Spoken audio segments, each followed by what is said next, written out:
Let's talk about your next dieting strategy that is literally a fat loss hack. And no, I won't take you through endless cardio, some keto diet, starvation, or any other unsustainable approach. Let's talk about a traditional diet versus a calorie cycling approach. A traditional diet is achieving a calorie deficit by eating the same amount of calories Monday through Sunday. A calorie cycling approach is achieving a calorie deficit by eating a difference in calories on high days and low days, but they both are going to achieve the same amount of calories weekly. For instance, if you were in a calorie deficit, say 2,000 calories a day, that'd be 14,000 calories a week. Every single day in the traditional diet, you would be eating 2,000 calories. Every single day in the calorie cycling approach, they would be different, depending on if you're training or if you're resting, but they would achieve 14,000 calories a week. What this would look like: on your training days, you'd be really high. You'd be eating about 2,200 calories on your training days, and then on your rest days down here, you'd be eating about 1,750 calories a day because you're expending less. A disclaimer before we make it any further inside of this video: this dieting strategy is for a little bit more advanced people. And what I mean by that is it is a more advanced strategy because if you don't establish your baseline habits before you do this, you're more than likely going to fail, especially if you don't have the guidance of a coach.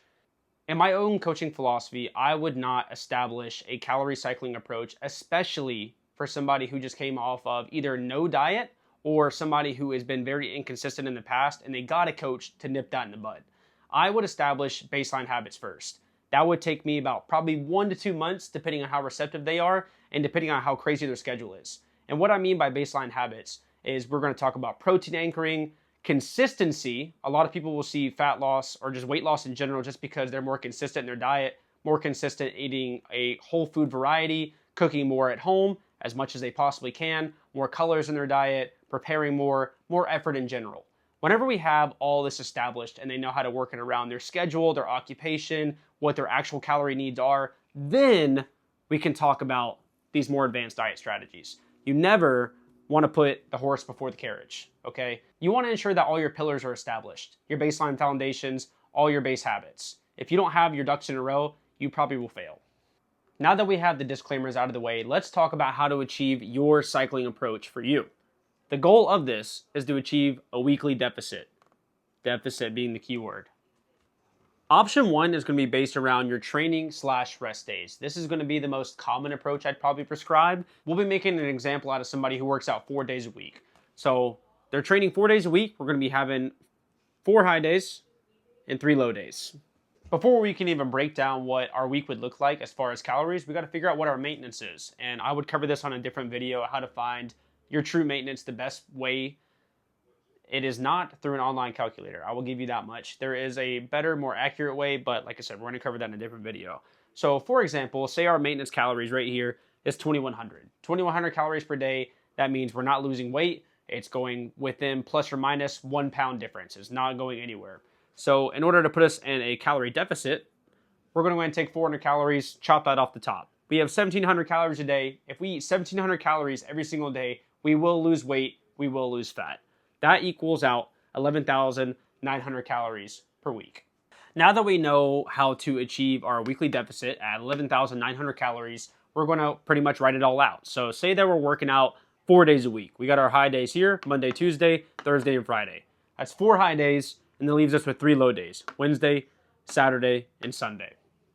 All right, we're going to be doing some super fancy advanced math here. All right, so we have 11,900 calories per week to achieve our weekly deficit.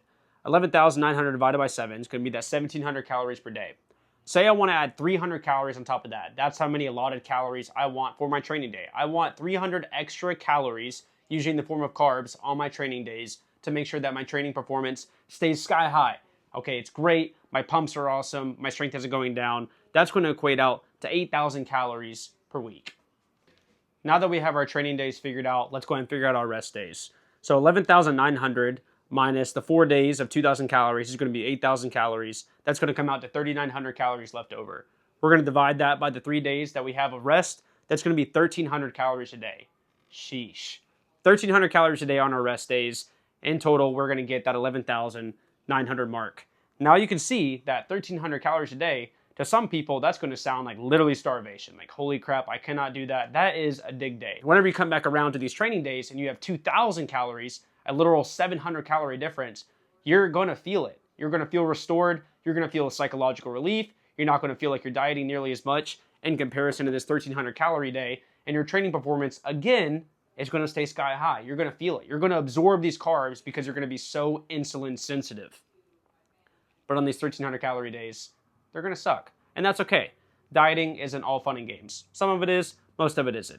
But as you can see through the strategy right here, we're maintaining all the positives. We're keeping the negative dieting aspects to only 3 days out of the week. And we're getting shredded at the same time. Pretty good equation. Hopefully, I shed a little bit of light about a calorie cycling approach. Follow me for more.